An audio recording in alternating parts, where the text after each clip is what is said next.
Sit downers! It's been a while. Welcome to my new apartment, Long Beach, California. Taking place in my kitchen, with my new kitchen wall, with my new kitchen shelf, with this echoey floor because there's no carpet, making my sound kind of weird, which I apologize for. But nowhere else in the apartment is there lighting anywhere near as decent as this, so this is what we got.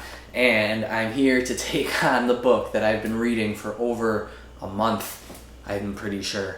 Herman Melville's classic Moby-Dick, which I think everybody has always flirted with the idea of reading, but most of the time has never had the guts to do it. Well, to me, it was just one of those things where you just feel it one day and you say, I'm gonna do it, you know? I guess that's just how courage to take on big things happens. It's not something that you muster up day after day, but usually just something that hits you all of a sudden and you say, I can do this, and so you do it.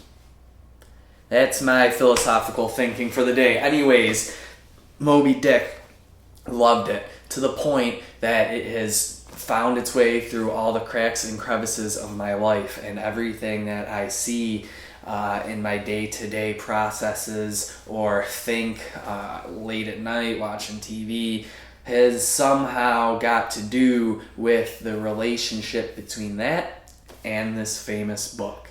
That's how strong it is. I'm sure you all have a book or two that did that resonated for a week or two or three or a few months or a couple of years after you read it in your day-to-day life.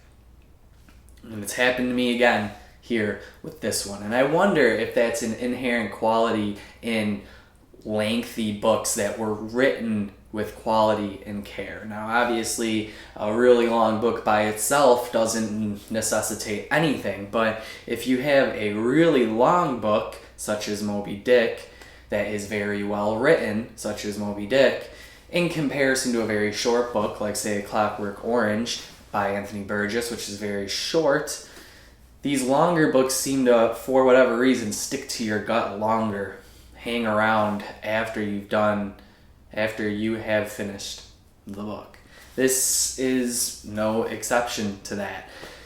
It's got all different types of storylines in it, but it focuses on the chase for Moby-Dick, which I think everybody kind of assumes. But what I think most people don't assume or don't know if they haven't studied this in school is that like a solid 70 to 80, 85% of this book is just factual statements on what whale hunting was like in the 1850s. Now, Nathaniel Hawthorne, that's Herman Melville's like best friend author at the time.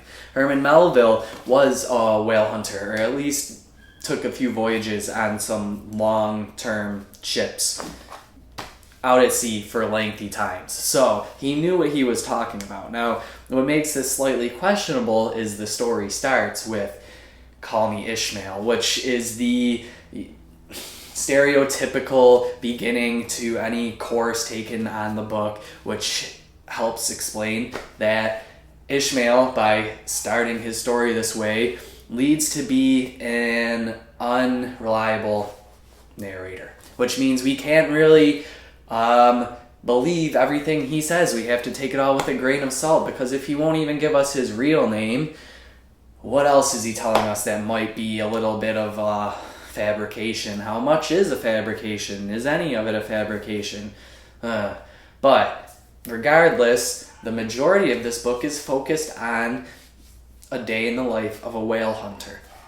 Now, a lot of abridged versions of this book cut the majority of this out, which you can do, and then you have the lean Moby-Dick storyline that's easily finishable in a week or so, and you understand the storyline when discussing it with other people, and you get a good solid feeling out of it. But where Moby-Dick shines, and where it might not be so appealing to some people, and that's perfectly fine, is its attention to detail in the mundane living activities of a whaleman. So we get a 3-page description of brit, which are these tiny little animals that whales eat, and we get another 3 to 5 page description on the boiling pits that they would boil the blubber of a whale into the oil. And you get really into this world, and I think that's why it sticks so much.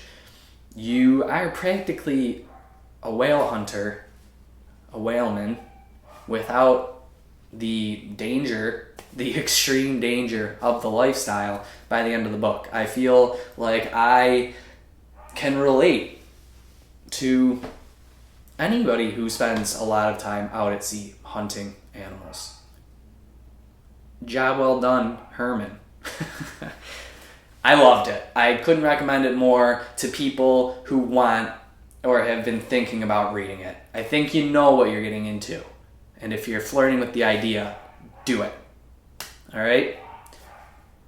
Blood Meridian on tap. Finally. See you guys.